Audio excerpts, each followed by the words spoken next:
Hi ಎಲ್ರಿಗೂ welcome back to my channel. ಇವತ್ತು ಮಧ್ಯಾಹ್ನ ನಾನು ಚಿಕ್ಕಪೇಟೆ ಹೋಗೋತಿತ್ತು ಆ್ಯಂಡ್ ಮಕ್ಕಳು ಕೂಡ ಮನೇಲಿರಲಿಲ್ಲ, ಅಮ್ಮ ಮನೆಗೆ ಹೋಗಿದ್ದರು.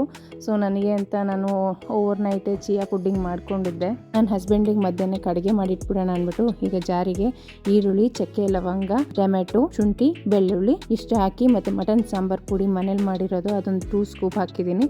ಸ್ವಲ್ಪ ನೀರು ಹಾಕಿ ಕೊತ್ತಂಬರಿ ಲಾಸ್ಟಲ್ಲಿ ಹಾಕಿ ರುಬ್ಕೊಳ್ತೀನಿ. ಇವಾಗ ಆಲ್ಮೋಸ್ಟ್ ಆಯಿತು. ಇದಕ್ಕೆ ನಾನು ಇವಾಗ ಕಡಲೆಕಾಳು ಮತ್ತು ಇದು ಹೆಸರು ಕಾಳನ್ನ ಮೊಳಕೆ ಬಡಿಸಿಟ್ಟಿದ್ದೆ. ಈಗ ಕುಕ್ಕರಿಗೆ ಎಣ್ಣೆ ಹಾಕಿ ಅದಕ್ಕೆ ಕರಿಬೇವಿನ ಸೊಪ್ಪು ಮತ್ತು ಈರುಳ್ಳಿ ಹಾಕಿ ಒಗ್ಗರಣೆ ಕೊಡ್ತಾಯಿದ್ದೀನಿ. ಈಗೆಲ್ಲ ಆಗಿರೋದಕ್ಕೆ ಈಗ ಏನು ಕಟ್ ಮಾಡ್ಕೊಂಡಿದ್ವಲ್ಲ ಹೂಕೋಸು ಅದನ್ನು ಅಷ್ಟೇ ತೊಳೆದ್ಬಿಟ್ಟು ಹಾಕ್ಕೊಂಡೆ. ಅದಾದಮೇಲೆ ನೆನೆಸಿಟ್ಕೊಂಡಿದ್ನಲ್ಲ ಕಡಲೆಕಾಳು ಮತ್ತು ಮೊಳಕೆ ಕಾಳು ಅದನ್ನು ಹಾಕಿ ಮಸಾಲೆ ಹಾಕಿ ಸೊ ಎಷ್ಟು ಬೇಕೋ ಅಷ್ಟು ಉಪ್ಪು ಹಾಕಿ ಕುದಿಯಾಕ್ಬಿಟ್ಟೆ. ಈಗ ನಾನು ಇದಕ್ಕೇನಾದರೂ ಸೈಡ್ಸ್ ಇರಲಿ ಅಂತ ಅಂದ್ಬಿಟ್ಟು ಸೊ ಬಾಳೆಕಾಯಿನ ಚಿಕ್ಕದಾಗಿ ಕಟ್ ಮಾಡ್ಕೊಳ್ತಾ ಇದ್ದೀನಿ. ಈ ಬಾಳೆಕಾಯಿ ಇದನ್ನ ವೆಜ್ ಫಿಶ್ ಅಂತಲೂ ಕರೀತಾರೆ. ಸೊ ಈಗ ನಂದು ಸಾಂಬಾರು ಮಳ್ಳಿದಾಯಿತು. ಒಂದು ಕುದಿ ಬಂದಿದ್ಮೇಲೆ ನಾನು ಅದಕ್ಕೆ ಮುಚ್ಚಿ 2 ವಿಷಲ್ ಕೊಡ್ತೀನಿ. ಸೊ ಈಗ ನಾನು ಬಾಳೆಕಾಯಿ ಫ್ರೈಗೆ ರೆಡಿ ಮಾಡ್ಕೊತಾ ಇದ್ದೀನಿ. ಇದಕ್ಕೆ 3 ಸ್ಪೂನು ಚಿಲ್ಲಿ ಪೌಡರು, ಒಂದು ಸ್ವಲ್ಪ ಅರಿಶಿನ ಮತ್ತು 1 ಸ್ಪೂನು ಧನಿಯಾ ಪುಡಿ, ಸ್ವಲ್ಪ ಜೀರಿಗೆ ಪುಡಿ, ಸ್ವಲ್ಪ ಗರಂ ಮಸಾಲ, ಉಪ್ಪು, ನಿಂಬೆ ಹುಳಿ ಮತ್ತು ಎಣ್ಣೆ ಹಾಕಿ ಶುಂಠಿ ಬೆಳ್ಳುಳ್ಳಿ ಪೇಸ್ಟ್ ಹಾಕಿ ಚೆನ್ನಾಗಿ ಮಿಕ್ಸ್ ಮಾಡ್ಕೊಳ್ತೀನಿ. ಇದಾದಮೇಲೆ ಒಂದೊಂದೇ ಬಾಳೆಕಾಯಿಗೆ ಈ ಮಸಾಲ ಎಲ್ಲ ಏನಿತ್ತಲ್ಲ ಅದನ್ನು ಮಿಕ್ಸ್ ಮಾಡಿ ಈಗಿದು ರವೆ ಮತ್ತು ಚಿಲ್ಲಿ ಪೌಡರು ಮತ್ತು ಉಪ್ಪು ಹಾಕಿ ಸಪ್ರೇಟಾಗಿ ಮಿಕ್ಸ್ ಮಾಡಿಕೊಂಡು ಇದ್ರ ಮೇಲೆ ಕೋಟಿಂಗ್ ಕೊಟ್ಬಿಟ್ಟು ಈಗ ಇದನ್ನು ನಾವು ಆ್ಯಕ್ಚುಲಿ ಆ ಮಸಾಲ ಹಾಕಿದ್ಮೇಲೆ ನಾವು ಒಂದು 10-15 ನಿಮಿಷ ಬಿಡಬೇಕು. ಅದಾದಮೇಲೆ ಈ ರವೆ ಕೋಟಿಂಗ್ ಕೊಟ್ಬಿಟ್ಟು ಎಣ್ಣೆಲಿ ಒಂದೊಂದೇ ಕರೆದ್ರೆ ಸೊ ನಮ್ಮದು ರವಾ ಫಿಶ್ ಫ್ರೈ ಮುಗೀತು. ವೆಜ್ ಫಿಶ್ ಫ್ರೈ ಮುಗೀತು.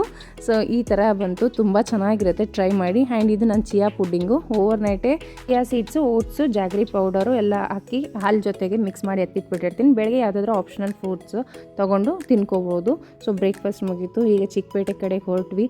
ಸೊ ನಾನೊಂದು ಸ್ವಲ್ಪ ಈಗ ರೀಸೆಂಟಾಗಿ ಸ್ಮಾಲ್ ಬಿಸ್ನೆಸ್ ಸ್ಟಾರ್ಟ್ ಮಾಡಿದ್ದೆ ಮನೇಲೇ, ಸ್ಯಾರಿ ಸೆಲ್ಲಿಂಗು. ಸೊ ಆದ್ದರಿಂದ ನನಗೆ ಒಂದು ಸ್ವಲ್ಪ ಚಿಕ್ಕಪೇಟೆಯಲ್ಲಿ ಐಡಿಯಾ ಇದ್ದಿದ್ದರಿಂದ ನನ್ನ ಹಸ್ಬೆಂಡ್ ಅವ್ರ ಫ್ರೆಂಡ್ ಇವ್ರದ್ದು ಮದುವೆ ಇತ್ತು ಬೀದರಲ್ಲಿ. ಸೊ ಬೀದರಿಂದ ಬಂದಿದ್ದರು ಇಲ್ಲಿ ಸ್ಯಾರೀಸ್ ತೊಗೊಳೋಕ್ಕೆ.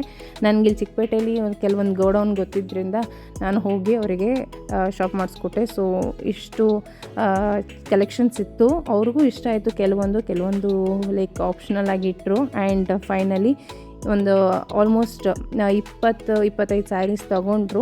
ಈ ಸ್ಯಾರೀಸ್ ಜೊತೆಗೆ ಇನ್ನೂ ಒಂದಷ್ಟು ಬೇರೆ ಕಡೆನೂ ಪರ್ಚೇಸ್ ಮಾಡಿ ತೊಗೊಂಡಿದ್ದಾಯಿತು. ಸೊ ಚಿಕ್ಕಪೇಟೆ ಮುಗಿಸ್ಕೊಂಡು ನಾನು ಮಧ್ಯಾಹ್ನ ಆಗಿತ್ತು ಆಲ್ಮೋಸ್ಟು. ಬರ್ತಾ ನನಗೆ ಇಲ್ಲಿ ದಯಾನಂದ ಸಾಗರ್ ಕಾಲೇಜ್ ಕುಮಾರಸ್ವಾಮಿ ಲೇಔಟ್ ಹತ್ರ ಒಂದೊಳ್ಳೆ ಗಜಾನನ ಜ್ಯೂಸ್ ಸೆಂಟರ್ ಅಂತ ಇದೆ. ಇಲ್ಲಿ ಪಾಪ್ ರಾಗಿ ಪೌಡ್ರ್ ಹಾಕಿ ಜ್ಯೂಸ್ ಮಾಡಿಕೊಡ್ತಾರೆ. ತುಂಬ ಹೆಲ್ತಿ ಆ್ಯಂಡ್ ತುಂಬ ತಂಪಾಗಿರುತ್ತೆ ಆ್ಯಂಡ್ ಮೋಸ್ಟ್ ಸಜೆಸ್ಟೆಡ್ ಪ್ಲೇಸ್ ಇದು ಹೋಗಿ ಟ್ರೈ ಮಾಡಿ. ಇದು ಮುಗಿಸ್ಕೊಂಡು ನಾನು ಸಂಜೆ ರೆಡಿ ಆಗಿಬಿಟ್ಟು ನಾವು ಅಮ್ಮ, ಹಸ್ಬೆಂಡು ಮತ್ತು ಮಕ್ಕಳೆಲ್ಲರೂ ದೇವಸ್ಥಾನಕ್ಕೆ ಹೋಗೋಣ ಅಂತ ಅಂದ್ಬಿಟ್ಟು ಹೊರಟ್ವಿ. ಆಡ್ಗೋಡಿಲಿರೋ ಶನಿಮಹಾತ್ಮ ದೇವಸ್ಥಾನಕ್ಕೆ ಹೋಗಿದ್ವಿ. ಆ್ಯಂಡ್ ಕುಮಾರಸ್ವಾಮಿ ಲೇಔಟ್ಗಿಂತ ಮುಂಚೆ ಆಡ್ಗೋಡಿಲೇ ಇದ್ದಿದ್ದರಿಂದ ಈ ಪ್ಲೇಸ್ ಒಂಥರ ನಮಗೆ ಪವರ್ಫುಲ್ಲೇ. ಸೊ ಇಲ್ಲೇ ಹೋಗಿ ದೇವಸ್ಥಾನಕ್ಕೆ ಹೋಗಿ ಬಂದ್ವಿ. ಇದು ಮುಗಿಸ್ಕೊಂಡು ಬರ್ತಾ ಇದ್ವಿ ಆನ್ ದ ವೇ ಬನಶಂಕರಿಲಿರೋ ಆದೇಶ್ವರ ಹತ್ರ. ಇಲ್ಲಿ ಪಾಲಕ್ ಗೋಬಿ ಇವ್ರು ತುಂಬ ಚೆನ್ನಾಗಿ ಮಾಡ್ತಾರೆ. ತುಂಬ ಇನ್ಸ್ಟಾಲೆಲ್ಲ ನೀವು ನೋಡಿರ್ತೀರ. ಇಲ್ಲಿ ನಾವು ಮಶ್ರೂಮ್ ಪಾಲಕ್ ಗೋಬಿ ಯಾವಾಗಲೂ ತೊಗೊಳ್ತೀವಿ. ಬಟ್ ಇವಾಗ ಅದು ಬಿಟ್ಟು ಬೇಬಿ ಕಾರ್ನು ಅಲ್ಲೊಂದೆಲ್ಲ ಸ್ಟಾರ್ಟ್ ಮಾಡ್ಕೊಂಡಿದ್ದಾರೆ. ಬಟ್ ಇದರಲ್ಲಿ mushroom palak gobi is the best ಹೇಳ್ಬೋದು. ಇವರು ತುಂಬ ವರ್ಷದಿಂದ ಬಿಸ್ನೆಸ್ ಮಾಡ್ಕೊಂಡು ಬಂದಿದ್ದಾರೆ. ತುಂಬ ವೆಲ್ ನೋನ್ ಆ್ಯಕ್ಚುಲಿ. ಈಗ ಇನ್ಸ್ಟಾಲೆಲ್ಲ ಬಂದಾದ್ಮೇಲಿಂದಂತೂ ಗೋಬಿ ಮಾಡೋದಕ್ಕೆ ಒಂದು ಮಷಿನ್ ಕೂಡ ಇಟ್ಕೊಂಡ್ಬಿಟ್ಟಿದ್ದಾರೆ, ಅಷ್ಟು ಕ್ರೌಡ್ ಅವ್ರ ಹತ್ರ. ಇದರಲ್ಲೂ ಅಷ್ಟೇ ಇದು ಪ್ರಿಫರಬಲ್ ಪ್ಲೇಸ್ ಅಂತ ಹೇಳ್ಬೋದು. ನಿಮಗೆ ಸ್ಟ್ರೀಟ್ ಫುಡ್ ತಿನ್ನಬೇಕು ಅನ್ನೋದಿದ್ರೆ ನಾವು ಹೇಳಿದ್ವಲ್ಲ, ನಾವು ಆರ್ಡ್ರ್ ಕೊಟ್ಟಿದ್ವಲ್ಲ ಅದು. ಆ್ಯಂಡ್ ಇದು ಬಿಟ್ಟು ಅಷ್ಟೇ ನೋಡಿ ಇದು ಡ್ರೈ ಗೋಬಿ ಇರುತ್ತೆ, ಮಕ್ಕಳಿಗೆ ತುಂಬ ಇಷ್ಟ ಆಗುತ್ತೆ. ಇದಕ್ಕೊಂದು ಸ್ವಲ್ಪ ಸಾಲ್ಟ್ ಆ್ಯಂಡ್ ಪೆಪ್ಪರ್ ಪೌಡ್ರ್ ಹಾಕ್ಕೊಡ್ತಾರೆ. ತುಂಬ ಚೆನ್ನಾಗಿರುತ್ತೆ. ಹೀಗಿತ್ತು ಈ ವಿಡಿಯೋ. ನಿಮ್ಗೆ ಇಷ್ಟ ಆಗಿದ್ದರೆ ಲೈಕ್ ಆ್ಯಂಡ್ ಸಬ್ಸ್ಕ್ರೈಬ್ ಮಾಡಿ. Thank you.